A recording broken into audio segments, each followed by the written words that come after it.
Good evening.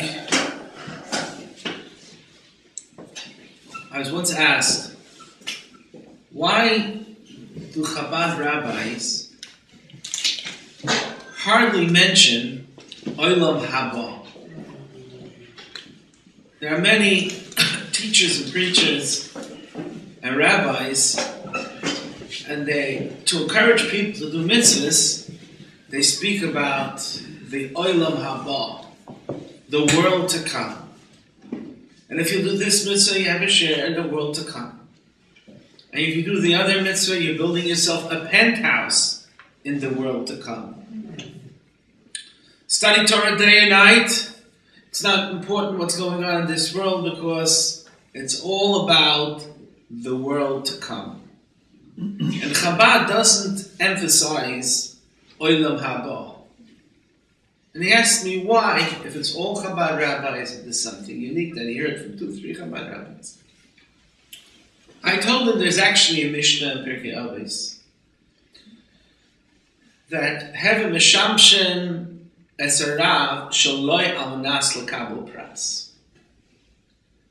We do mitzvahs because Hashem commanded us to do mitzvahs. Hashem also told us in the Shema and many more places in the Torah that if you will do the mitzvahs, you will be rewarded. There will be rain, the earth will give plenty of produce, etc., etc. Nevertheless, the Mishnah says that the real reason you're doing the mitzvahs should not be for the reward. You should do it, the mitzvahs, shaloi amnas l'kabel pras. Serve your master because it's the right thing to do. Not because of any reward that you'll get from it. Now the Rambam says, and other Rishonim, other early commentators on the Talmud, that this does not only apply to rewards in this world, but ultimately it also applies to other worldly rewards. That even Olam Haba, a person, ideally, he should not do the mitzvahs because of a reward, not either in this world or a world in the world to come. Now, not everyone is up to that level. And that's one of the reasons why the Torah also tells us about a reward even in this world. And actually it's one of the fundamentals of a faith. There is a concept of schar v'onesh. There is a concept of reward and punishment in Judaism. There is accountability for our actions during our lifetime. But ideally, the one who wants to look for the ideal way to live his life according to Torah and mitzvahs is shaloi amnas l'kabel pras. It's not for any reward that will come his way. Now that Mishnah, the way I explained this, is a basic understanding about why we should do the mitzvahs without any thought of reward. In the part of Tanya we're going to be beginning now, it's in the middle, towards the end of the 4th chapter. Over here, he gives a new insight about how actually there is more significance in observing the mitzvahs in this world than whatever reward or whatever thrills happen in Olam Haba, in the world to come. That also is a Mishnah in Pirkei Avos, which it says, Yofer sha'achas v'toyna mitzvahs b'olam hazeh mikol chaya Olam Haba. Better one moment in this world doing Torah and mitzvahs is better than all of the world to come. So the world to come, the experience of the world to come is unlimited. The debate about exactly what the world to come is, but certainly the reward to the world to come is not going to be one moment. It's a long time experience, and according to some, a forever experience. And here we're saying one moment in this world, Open the news, take a look what this world is into. One moment in this world doing Torah and mitzvahs is better than all of Olam Haba, all of the world to come. So it's not just that we shouldn't be focusing on Olam Haba, because then we're not doing it for the only reason, for the most ideal reason, which is to do it for Hashem's sake and not for any other reason. But we should do it for there's an inner significance in this. And we're reading in Tanya, in the last few lines of the 4th chapter, where he explained before that the levushim, the thought, speech, and action of the godly soul, the garments of the godly soul, even though they're called garments, and therefore would seem to be something superficial and secondary to the soul, just like physical garments are secondary to the inner self of the person. So too, the godly soul garbs itself, encloses itself with speech, thought, and action. It would seem to be secondary to this inner self of the godly soul. So he explained that really it's higher than the godly soul, because the thought, speed, and action of the godly soul are mitzvahs and Torah. And Torah and mitzvahs is one with Hashem. So now he's going to use that idea to explain the Mishnah that one moment in this world is way more significant than all of the world to come. Why? Ki olam haba hu shenana meziv hashchina shu tainik ha'asaga. What is the world to come? What's going to be the thrill of the world to come? The highest thrill that a being of God's creation can experience is experiencing God. That's the highest thrill. Because any other pleasure and experience that any of God's creation could experience is limited. It's something that's created. So how the pleasure that a human being can experience is limited according to the physicality of a human being and the time he has. So it's a limited pleasure. Even spiritual beings, the malachim, the angels, it's a limited pleasure. It's a limited experience. And what is your pleasure from? A bar of chocolate, the Grand Canyon. It's a limited experience. When somebody experiences Hashem, he's experiencing the Ein Sof, something that's totally beyond us. It's an otherworldly experience. It's way, way beyond the physical. So therefore, that is the biggest thrill.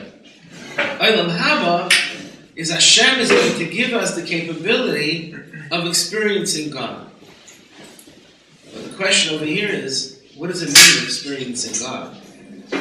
You cannot hold God. You cannot grasp God. You cannot grasp Hashem. So therefore, our sages teach us, what they're going to sense and experience is the radiance of Hashem, the shine of Hashem, the light of Hashem. That's what you can grasp. Even human beings with their relationship with the sun, you can't touch the sun, it's too hot, it's too light. You can't even stand over here and look at the sun. It's going to blind your eyes. But the light of the sun doesn't move too close to us, so the planet Earth will move a little close to the sun, it's going to burn up the planet. Certainly, when we're talking about the intensity of Hashem, the spirituality of Hashem, it's too intense for us. So what do we experience? We experience the Ziv Hashchina, the shine, the radiance of Hashem. But that's not Hashem himself. And he's going to explain that when you do a mitzvah, you're actually holding on to Hashem himself. It's not just his shine. It's Hashem enclosed in physicality, because the mitzvahs are physical things, mostly, but you'll have a whole kaviyachol, as if you have a whole of Hashem himself. And you cannot compare the radiance of something and experiencing the thing itself. And we'll elaborate some more on this. In the world to come, they are going to enjoy the shine of the Shekhinah. It's going to be a pleasure of understanding.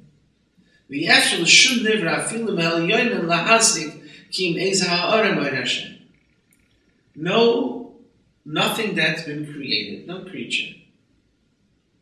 Even the higher angels can grasp anything more than the radiance of the shine of Hashem. That's why our sages in the Gemara call that what's the world to come? It's the shine of the Shekhinah.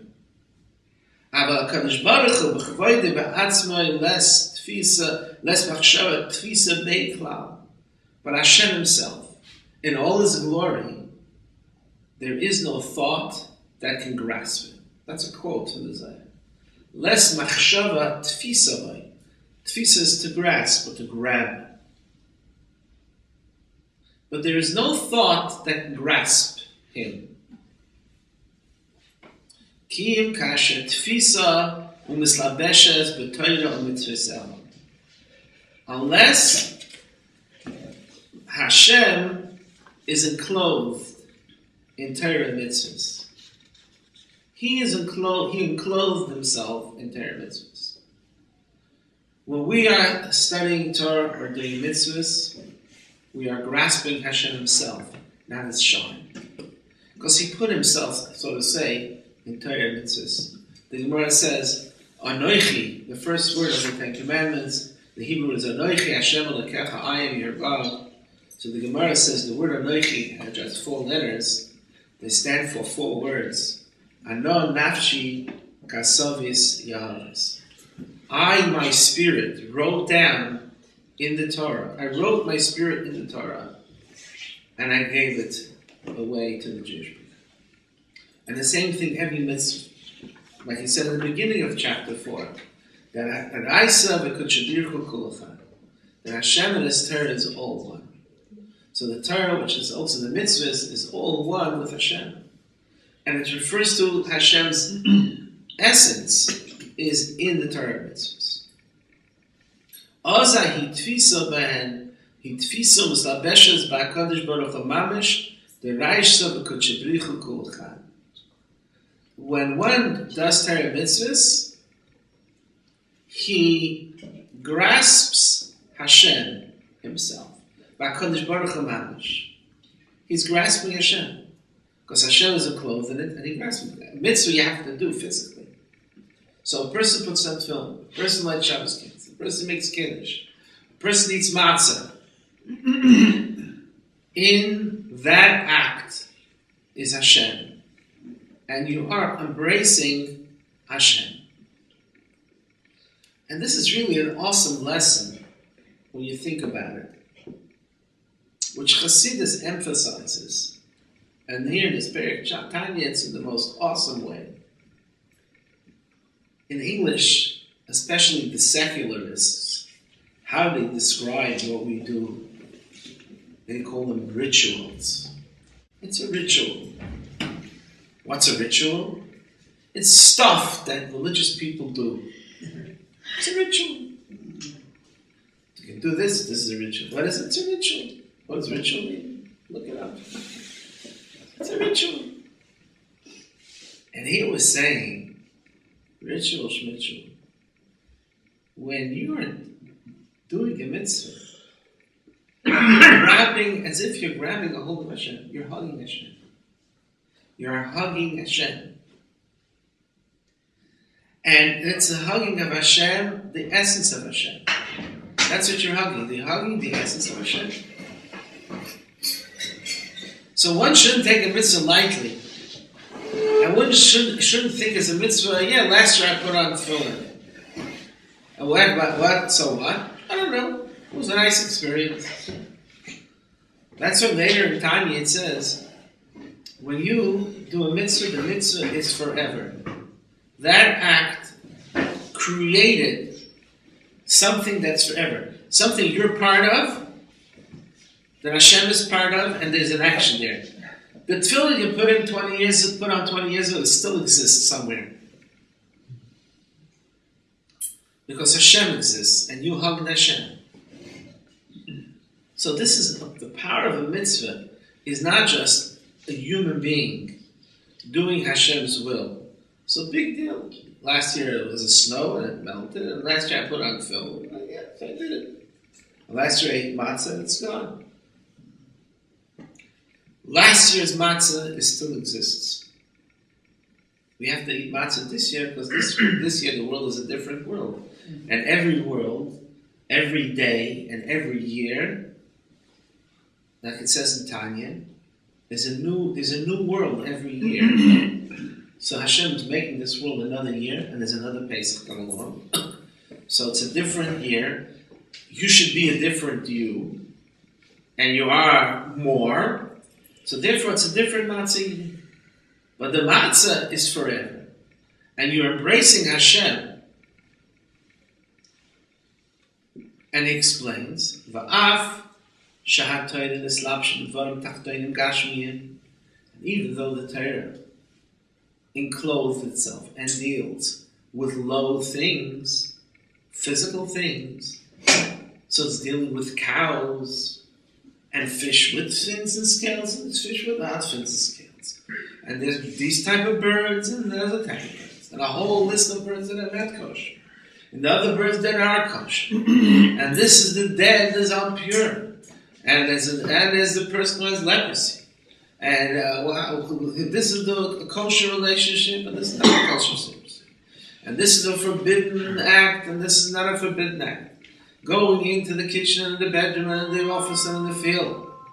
It's dealing and telling us and commanding us about physical things. So where's God in it? So we have to know that it is still Hashem in the Torah mitzvahs.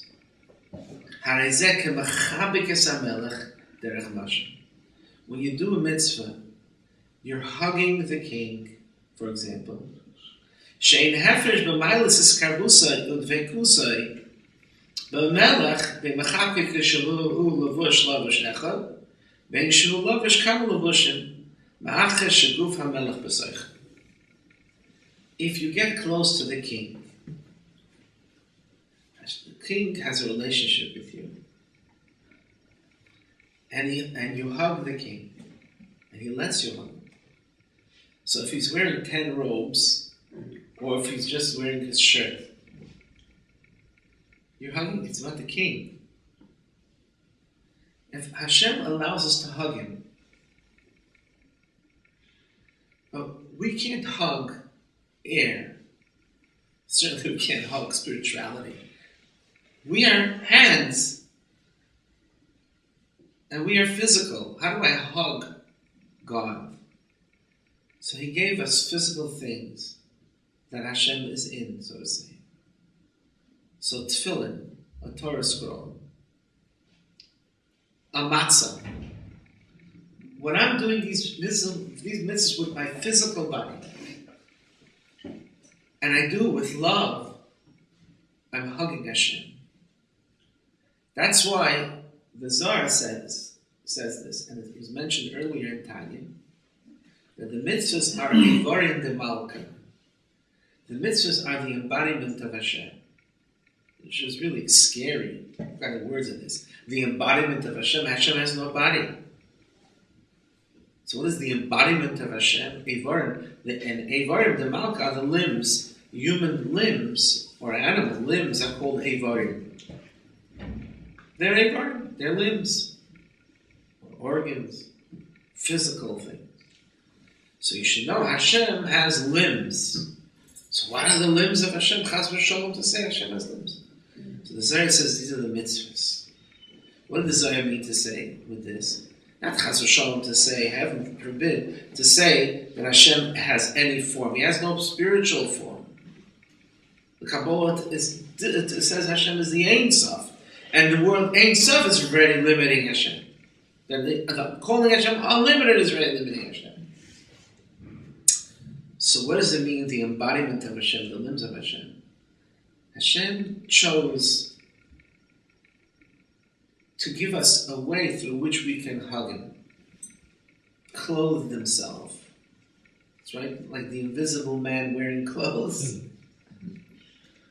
So He enclothed Himself in Torah and mitzvahs, and therefore we hug Him. That's the embodiment of Hashem. When we hug another person, we hug someone we love. You're hugging your mother. It's the body or her spirit, the person. You're hugging the object of your love. You're really hugging the spirit. The spirit, that's the real love. When you're hugging Hashem, how do we hug Hashem? Through mitzvahs. So Hashem gave us the opportunity to hug Him. And through the Torah and mitzvahs. So that is the difference between this world and the world to come. In the world to come, you can't do mitzvahs. It's over. You can only do mitzvahs in this world. You can only do mitzvahs in this lifetime. So Hashem gave us an opportunity to connect with Him only in this world. In the world to come, there are no mitzvahs. We cannot do mitzvahs. There's no connection with the mitzvahs. Only in this world we can do mitzvahs.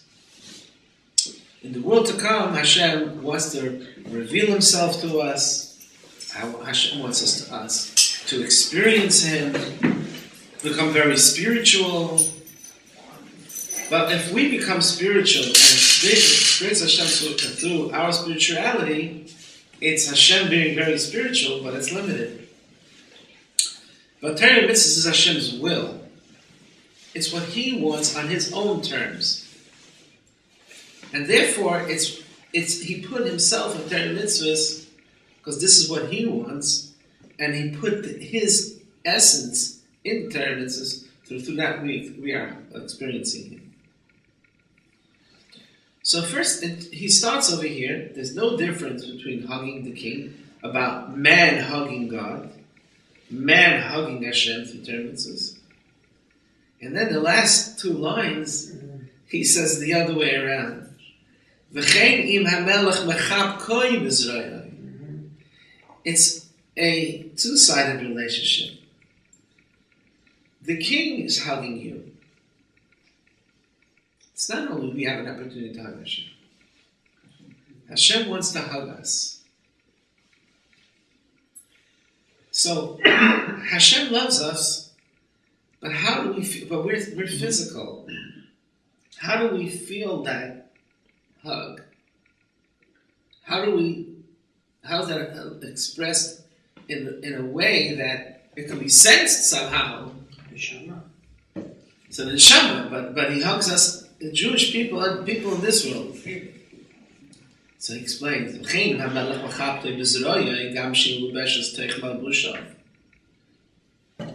the King hugs a person, when his arms are covered with his shirt, or he hugs a person without the shirt. The point is Hashem is hugging us. So He's wearing sleeves or He's not wearing sleeves. It's not about the sleeves. It's about the hug.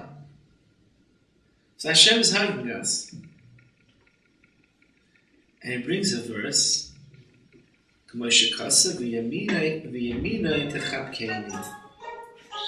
And His right side hugs me. So this pasuk is talking about Hashem. It's a mashal for Hashem. His right arm techapkeni will hug me. So where's the hug? So we have Shir Hashirim speaks about the love between Hashem and the Jewish people. And here we have a concept that Hashem's right arm hugs us. So, what does it mean that Hashem hugs us? Where's the hug? How can I sense Hashem's hug? So he says,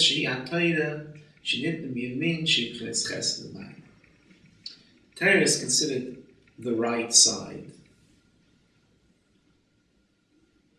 which is kindness and water, which the Kabbalah considers Torah is coming from the right side. Mitzvahs is more from the left side, and Torah is more from the right side. So over here, you have an interesting thing. The difference between connecting Hashem through the study of Torah and connecting Hashem with Hashem through mitzvahs. And this is discussed in Kabbalah and in other places in Hasidus. Here the Alter Rebbe just touches it, but it is something that it's clear that this is the intention over here in these last few lines. We're talking about the hug. The hug is between Hashem and the Jewish people and expresses the love on one side from Hashem to the Jewish people. Hashem is hugging us, and we are hugging Hashem. And where's this love expressed? It's in the mitzvahs and the study of Torah. So he uses the example of Hashem hugging us. He uses the example, it's through Torah. Hashem hugs us through Torah. But when we hug Hashem, he says Torah and mitzvahs. There's two sides. So the difference is, mitzvahs are physical acts. It's about food. You're eating kosher food. It's about mikvah, a physical mikvah. It's about a physical marriage between a physical man and a woman.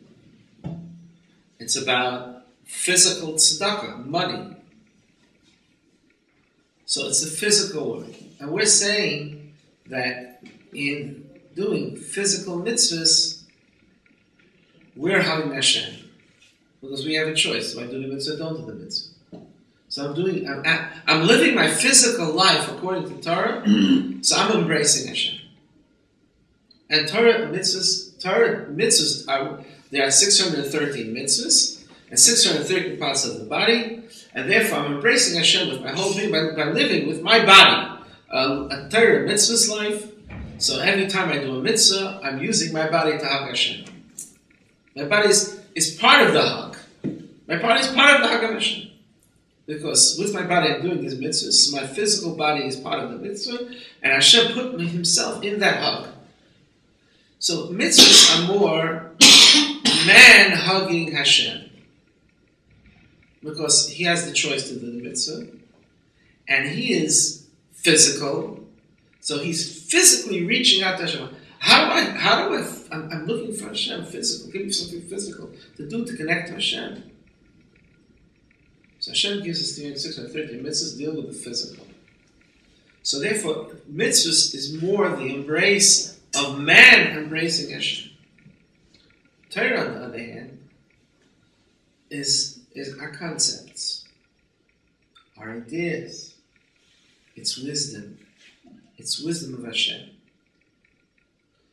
It speaks about physical things, but Torah is intangible. Torah is Hashem's wisdom. Hashem says, how can I grasp you? So, I want it to be, the sense you should feel is that you feel something spiritual. The closest that man can come to sensing something spiritual is sensing something in his brain. When you sense an idea of Torah, you having that sensation of understanding something of Torah, that sensation, you have a sensation of feeling godliness. When you learn Torah, you are not only sensation an intellectual thrill, but you're also having a sensation of Hashem. So the intellectual thrill is the highest human experience because it's really high, and it's really high. And someone who is an intellectual will feel that this is a higher experience. That's with the brain. It's the height of human experience.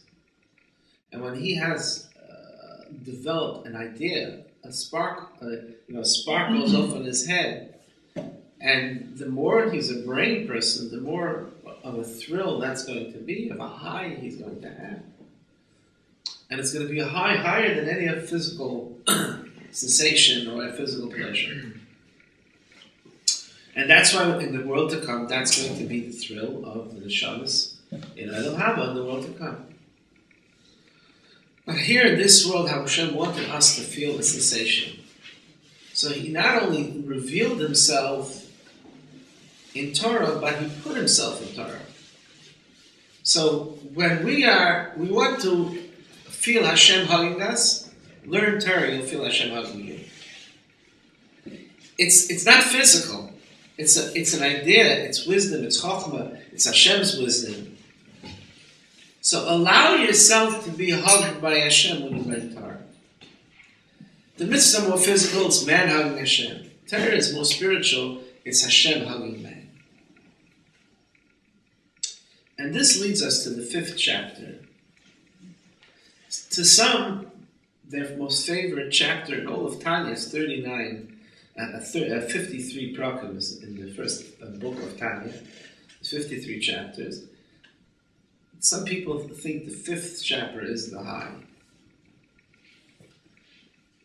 Every year I go through this, and I'm more flexible. I change. There was a year or two that the 5th chapter was the high. This year I'm more focused on chapter 25.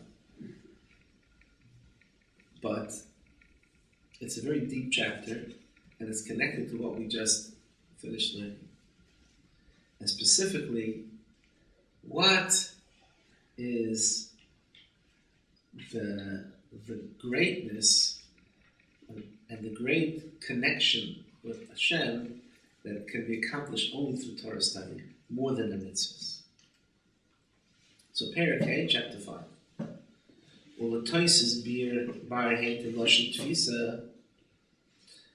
To understand better the word grasp, quote unquote grasp. So it says in the Zohar, and Eliyahu said, the prophet said, wrote in the Zohar, he said to Hashem, there is no mind that can grasp you. What do you mean by grasp? What does it mean to grasp? You cannot grasp an idea. Right? If someone says, I can't grasp Hashem, that can mean many things. So for example, and this is an example that's used in Tanya in the 2nd book. If I tell you, Einstein came up with such a deep idea, it's so deep and it's so transcendent, I can't even feel it with my fingers. Right?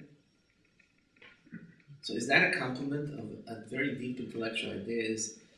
I can't hold it in my fingers. I can't hold the idea.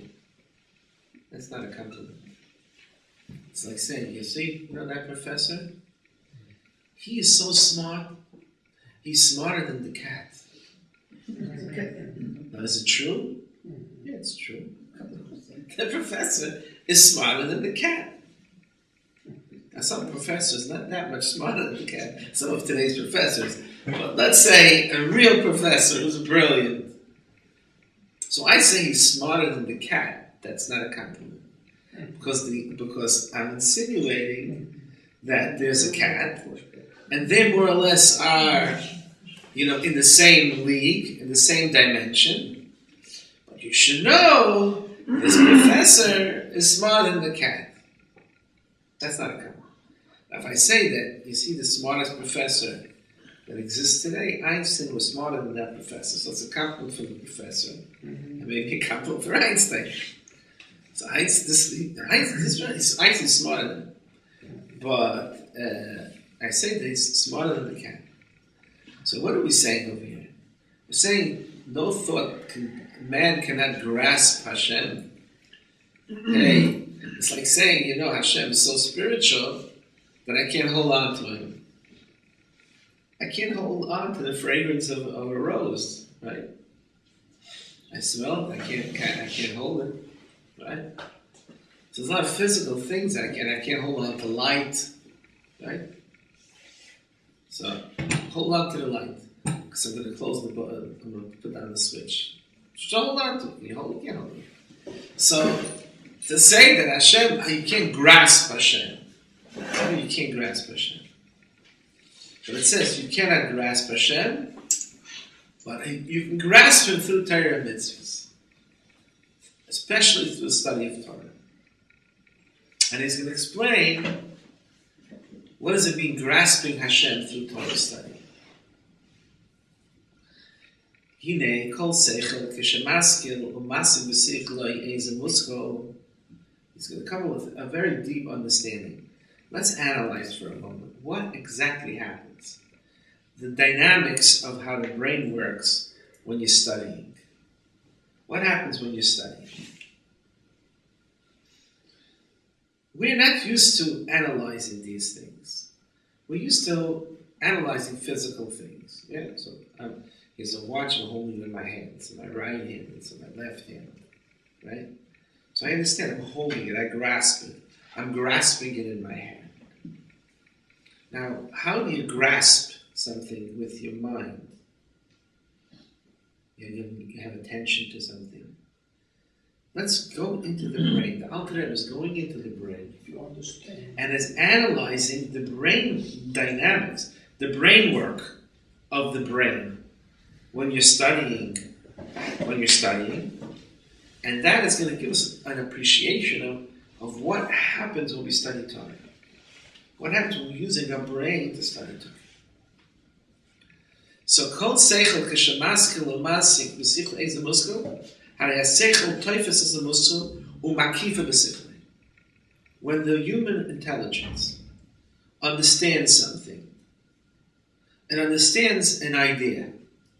Okay? An idea. Tutus for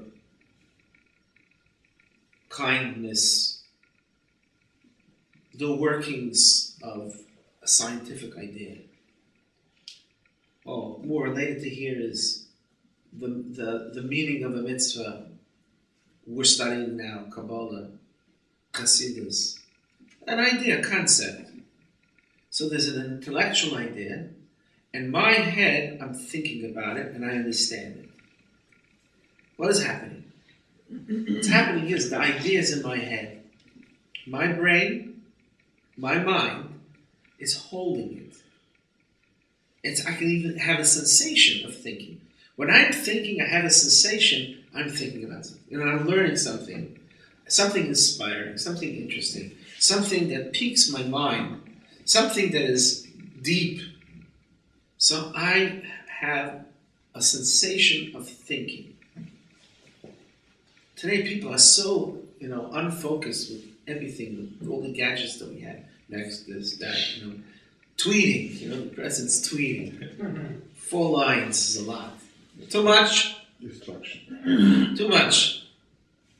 Right? Stop. Put away your brain. Put your brain around something. Like you're eating something, you eat it, you chew it, and then you swallow it. It becomes part of you. Take your brain. This takes time. Take your brain. Put it around. So, around an idea. So it's holding. I can hold something with my brain. But I'm used to using that idea. I have something now in my brain. I'm thinking about it. In fact, there's a famous Viktor Frankl in his book. He writes how he was in the Holocaust. He was in a concentration camp. And he made the observation that the Nazis took everything away from him. He had nothing. His clothes, his shoes, they tattooed, they put a number on him. He had nothing left. There's nothing to him. No food, hungry, he was hungry. Take away food, take away everything. Nothing. So he's nothing. But then it entered his mind. You know when they didn't take him and they had no control over him? Sure. My head. I'm thinking, they can't come in there. They can't come into my head. I have a thinking, I'm planning, hope to pray. Hashem should get me out of here. They can't come into my head. And it was saying that the reason they made people hungry and control them was all a technique how to steal the whole person, that there's nothing left of the person. So he's always hungry. He becomes an animal. They're taking away his humanity and turning him into an animal by taking away everything, even his food. And if he has no food and he's cold, he turns into an animal. So he says, I'm not going to let that happen to me because I stole their brain. And they can't come into my brain. And I think about them what I think. And that's they can't take it with that. I'm free in my head. So your brain, you're taking something and grasping it. You have that idea in your head. You're holding it. That's grasping. And it's Vahamuskal Nitfus Umukov Unlubish Batoich Hasechel Shesi Vaskilu. So now the idea is in me. I'm holding it and it's in me, right? So I'm thinking about a story of the Torah, Moshe Rabbeinu. The Jewish people left Egypt and they became free people. So I'm thinking about it. So there's two things. There's me thinking about it, and then there's the Jewish history. The Jewish history is in my head now. The story is in my head.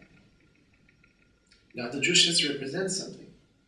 The Jewish history represents an idea, it represents a story. It's a holy story, it's a holy idea.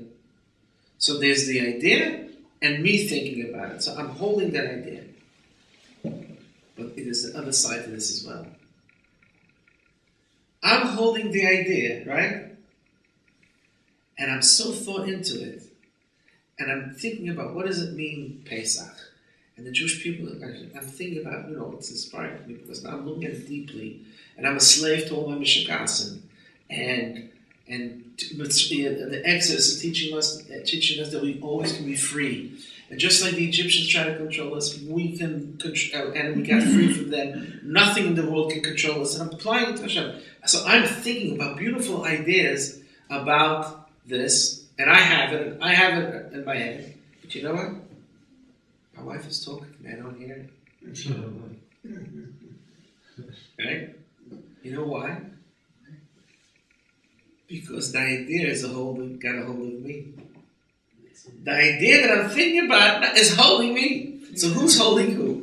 The story is holding me, or I'm holding the story? The story of us Jewish people living in Egypt, I'm so into it, and I'm holding it and thinking, I'm looking at it from all angles. But I don't hear anybody talking to me. Because the story is holding me. So think there's two sides to deep thinking. This is deep thinking. V'gam ha'seichel melubish b'muskel b'sar shemasikim v'teksim seichel. My mind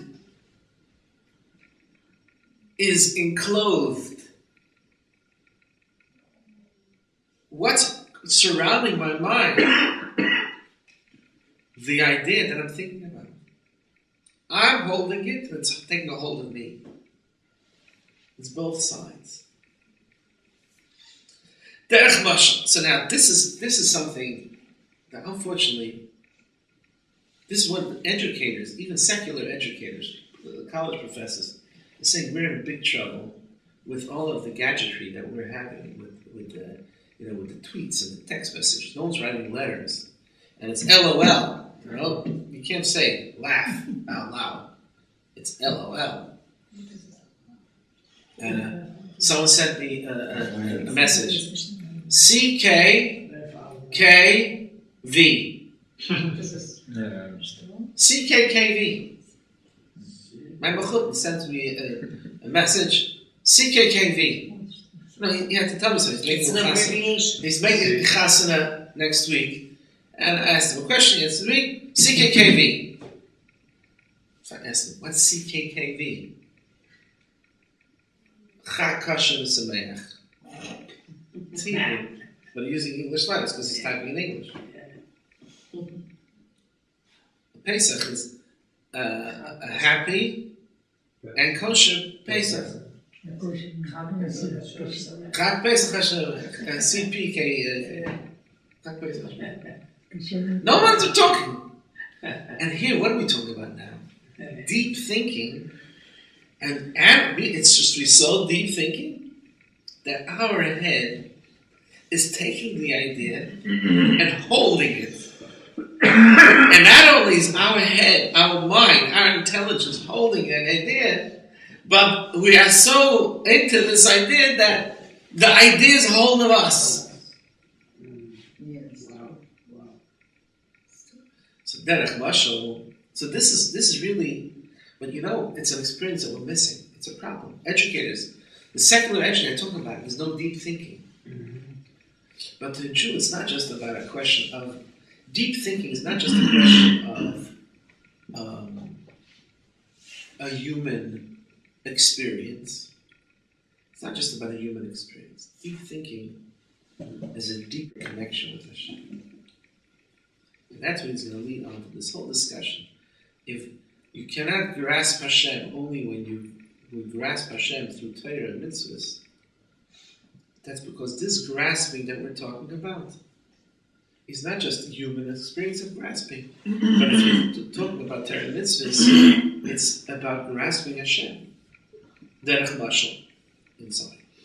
Kish'adam meiven u'masik eiz halacha b'mishnah and b'gemara l'ashura al-burya. For example, if someone who's studying Torah and he's studying in depth, so he's studying a law. The Gemara, we have a Gemara class. So we're studying Gemara, a law in the Mishnah and the Gemara, and he understands it well. So he's doing serious study. So his mind, it has that idea in itself. It surrounds it. My mind surrounds the idea. At the same time, my mind is being grasped by the idea, right? Both ways. So that's an interesting human experience. I was saying, wait a minute. What's this idea that you're thinking? The idea is Hashem's wisdom. And Hashem is in His wisdom. So think what's happening over here. When I grasp an idea of Torah, Hashem is in there. That means I'm grasping Hashem. And what my whole mind is caught up in the Torah idea, it means that Hashem is grasping me. It's such a hug. I'm hugging, and my beloved is hugging. It's from both sides. So the most intense human experience and high is through studying Torah.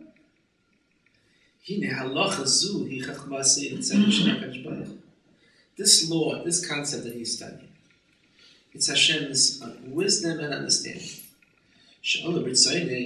Was Hashem's will. So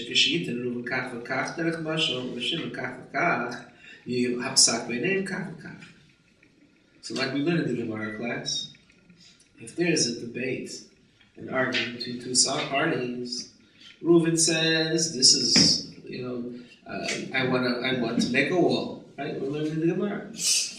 I want to make this wall between the two courtyards. Another one says, "No, I don't want to make the wall." And it says, "I want to make the wall. I want you to pay half because it belongs to both of us." The other party says, "No, I don't want. I want to have an open yard between you and me. And I'm not going to pay for the wall." So we spent a few weeks studying the Gemara about what is the law. So someone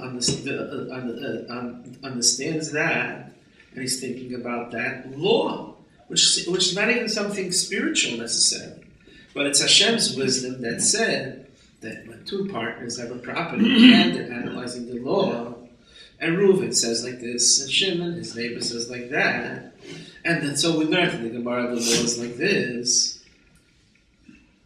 Even if that, when you do that, you're grasping Hashem, because Hashem, He dictated that this is the law. And Hashem in His wisdom decided that that's the law. Or He decided that there's two opinions. You can look at it this way according to Talmud Torah, and you can look at it that way according to Torah. And you thinking about that, and this analysis of the two sides of that law, then you are chewing up, so to say, Hashem's wisdom is in your head. You're grasping it, and you're being caught up in it.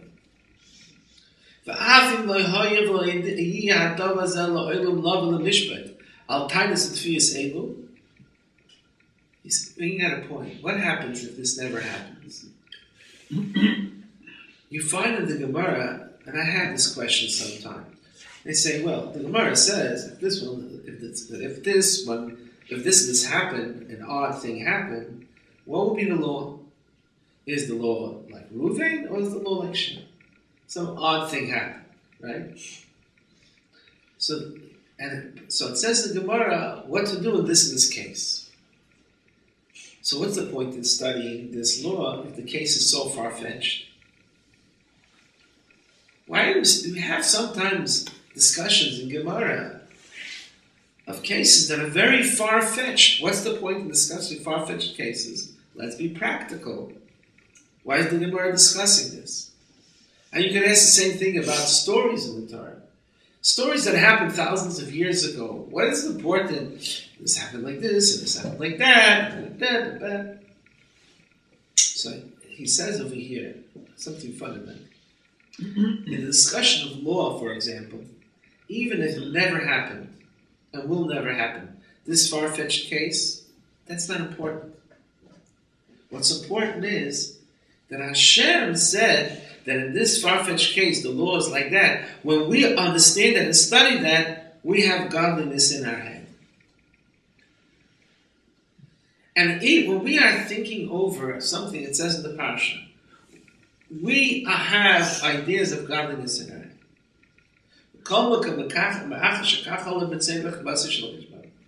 Since Hashem discussed this law and thought about this law, Hashem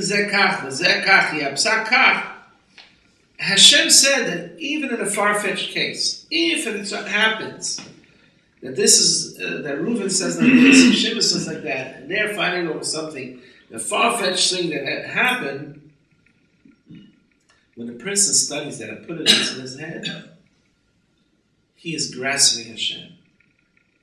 And Hashem made the far-fetched case to tell us one of the things is that it's not important about if it actually happened. There's two sides to Torah. One is practical application of law, and the other one is the study as a thing in itself. Because when you're deep in thought into Torah study, you're bringing Hashem into you. When a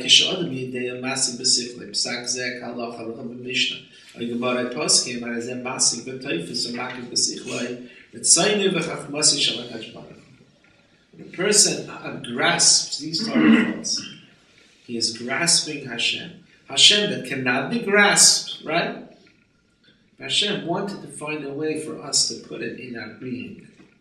When we study Torah, we're putting Hashem in our head and in our heart. Hashem didn't have to do this. Hashem could have just said, put on tefillin. Why? No reason. Eat a matzah.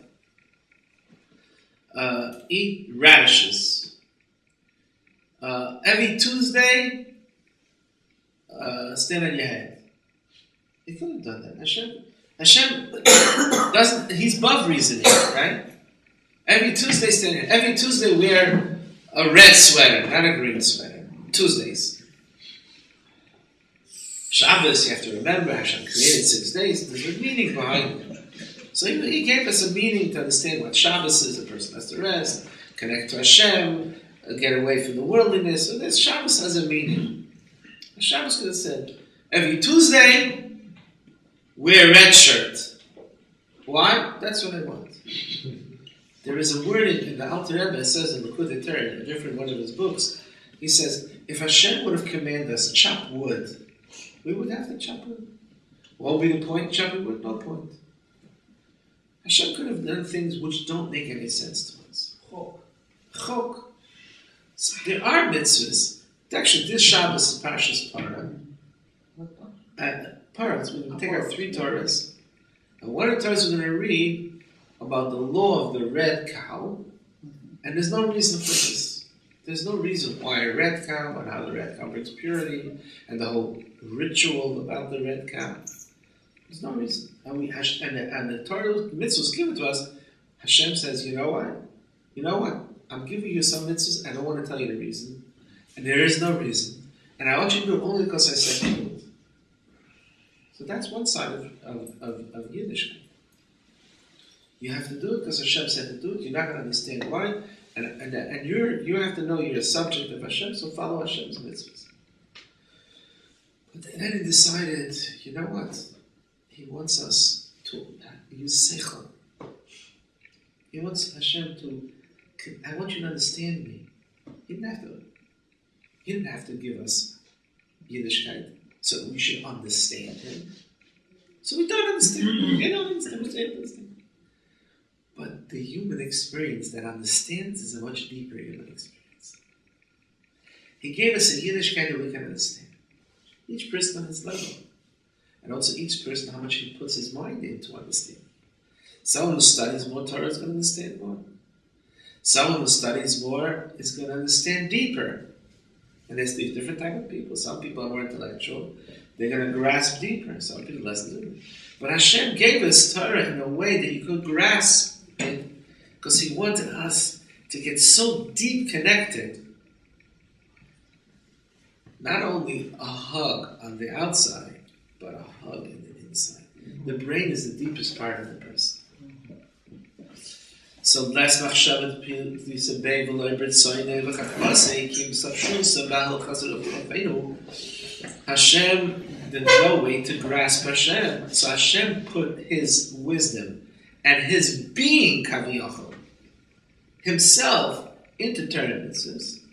V'gam sichlei v'lubish ben v'hu yichud nifla shein yichud kamay. These are this 4 or 5 words. This is why so many people love this chapter. There is no unity, no union with Hashem more than through studying Torah.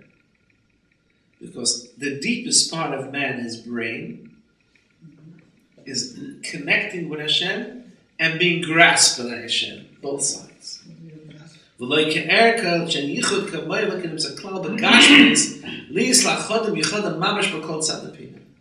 To be united from every side.